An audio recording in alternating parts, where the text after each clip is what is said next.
Welcome back, mga kaaldab. Ito na naman po ang inyong lingkod, si Mr. Destiny.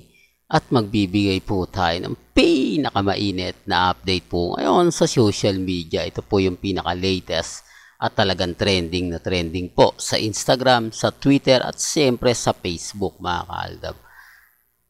Itong mga pinapaliwanag natin, mga kaaldab, base po rin mismo pagdating po sa social media. Kaya hindi po tayo pwedeng sabihan fake news. Mga bitter lang po talaga sila. Di po ba? Baliktad nga po sitwasyon eh. Dati tayong tinatawag na bitter, ngayon sila, mga kaaldab. Bakit? Di po ba? Well, bago tayo magsimula at bago natin ituloy itong mainit na update po natin, kung bago ka lang sa channel na to, at isa kang true-blooded Aldab Nation na nagmamahal po kina Mengay at Isoy, tama po ang channel na pinuntahan mo, kaya consider na po kitang bagong subscriber. At huwag mong kalimutang i-share ang mga video po natin sa mga mami, sa mga titas, at sa mga senyor. Alam nyo po ba, mga kaaldab, na nakakataba po ng puso yung mga komento, pabor na pabor sa akin? At syempre, sa kanila hindi. Di po ba? Well, punta na tayo sa ating pinaka main topic. Bakit nga po ba takot na takot silang magsama muli ang Aldab? Bakit binabasag po yung mga update natin o ng Aldab Nation? Na total magkakaroon naman po ng bagong project si Alden at kukuha sa ibang istasyon. Bakit hindi si Mengay? Bakit daw hindi subukan muling pagsamahin ang Aldab Nation? Di po ba? Medyo 40% po ng mga netizen pumapabor nga po sa pagsamahin ng Aldab. Total si Mengay sikat na sikat ngayon sa TV5. Halos siya po yung talagang masasabi na maraming nanonood. Hindi po ba? At si Alden Richards naman sa GMA7. Hindi po ba magandang mag-combine yan? Pero hindi. Hindi po ba? Hindi. Binasag po tayo, imposible daw po si Mengay. Si Ann Curtis at si Vice Ganda nga po raw ang kumbaga ang karapat dapat kay Alden. Di po ba? Doon pa lang may mali na eh. Yan ang sinasabi natin na sobrang bitter nila. Tapos sa atin po ibibintang. Takot na takot po sila magsama yung Aldab kasi alam po nila na kapag nagsama po yung tandem, talagang guguho na naman po ang social media. Ibig kong sabihin, magte-trending ito at talagang pag-uusapan po. Di po ba? Yan naman po yung isa sa magiging senaryo kapag gumawa ng pelikula. Di po ba? Puputok, pag-uusapan, ang tambalang Aldab. Di po ba? Lalo na po yung GMA Network, unang hirit, saksi, 24 oras. Di po ba? Ganun din naman po sa TV5. Wala naman pong problema kasi sinasabi na nga po nila, sakal na nga po raw si Mengay kay Congressman Spotted. Pero bakit takot na takot pa rin po sila at bitter na bitter kapag yun po yung sinasabi natin? Hindi po ba? Totoo naman po Kahit tignan nyo po yung Instagram, yung Twitter, apektado po sila. Pero gaya ng sinabi ko, mga kaaldab, depende pa rin po yan. Hindi po ba? Kasi alam nyo, kung matatandaan nyo, mga kaaldab, di po ba si Vice Ganda na rin po may sabi na nung panahon po ng Aldab, halos wala daw pong nanonood sa kanila. Halos ang buong Pilipino nakatutok nga po sa Aldab. Totoo naman po yung sinabi ni Vice Ganda Yan yung panahon na hindi nila pwedeng itsyapera, hindi nila pwedeng sabihin na kumbaga walang tumututok, walang nagmamahal, di po ba? Kaya nga po laking takot nila. Sinasabi ko lang po yung katotohanan na sinasabi ko lang po yung nagaganap at nangyayari, di po ba? Kaya nga po, mga kaaldab, sila yung sobrang bitter tapos sasabihin tayo, di po ba? Napakaganda nga po ng sinabi ni Vice Ganda. Napakaganda nga po ng kumbaga sinasabi. Kaya lang syempre ang daming bitter, ang daming react, ang daming komento, na keso ganito, keso ganon. Para lang po klaro, para lang po sa dumadaan sa channel natin. Normal lang po yung mga nagiging komento nila. Pero bakit pagka pinagpipilitan po natin, apektado po sila.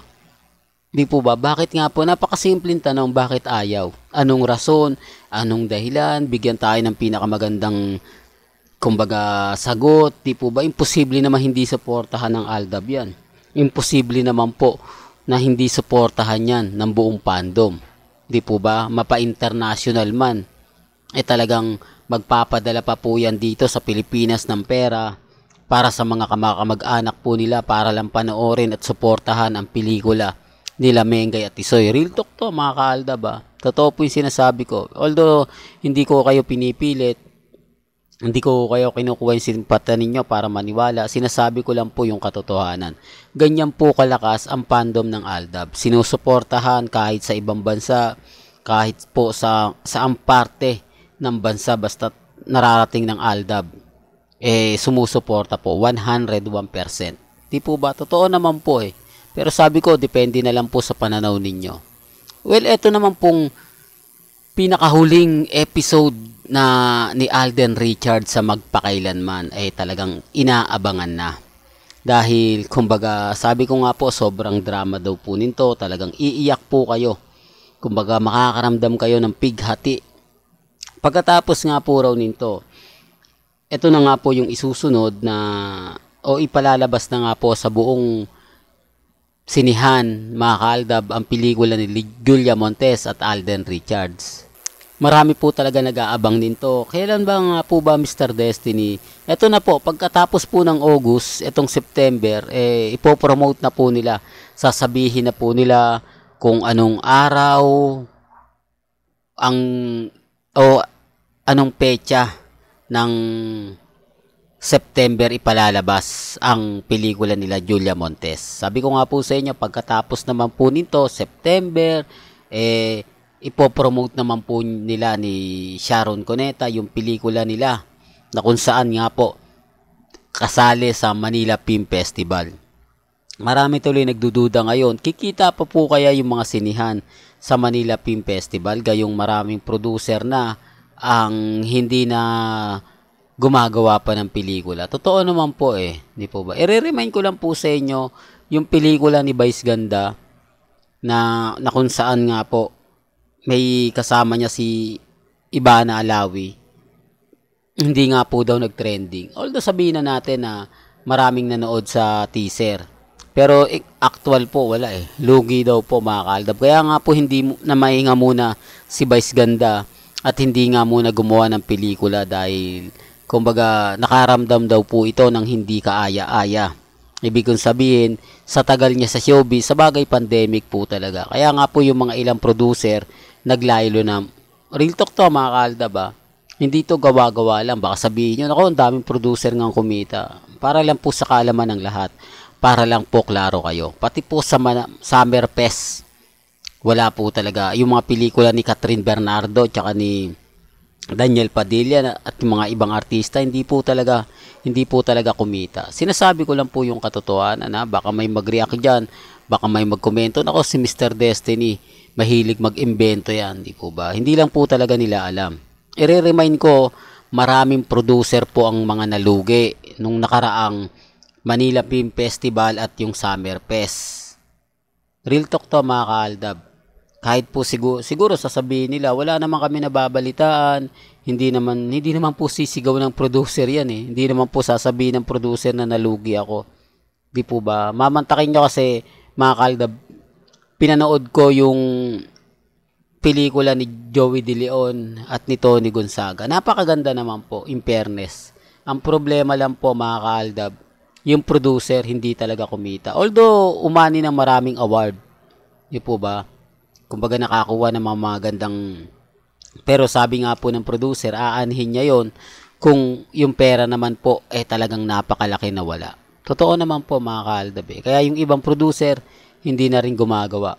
Kaya nga tignan nyo yung pelikula ni Alden tsaka ni tatlong producer po yung nagsanib, GMA Films, ABS-CBN, tapos nga po ang kumpanya ni Alden Richards. Real talk mga ka-Aldab. Well, hanggang dito na lang po yung updates natin Kaya kung gusto nyo pa po ng pinaka-latest at sariwang update, abay lagi lang po kayong tututok sa channel ni Mr. Destiny para updated po kayo sa mga bagong video po na ilalabas po natin maya-maya lang. Hanggang sa muli, salamat po sa panonood at pakikinig.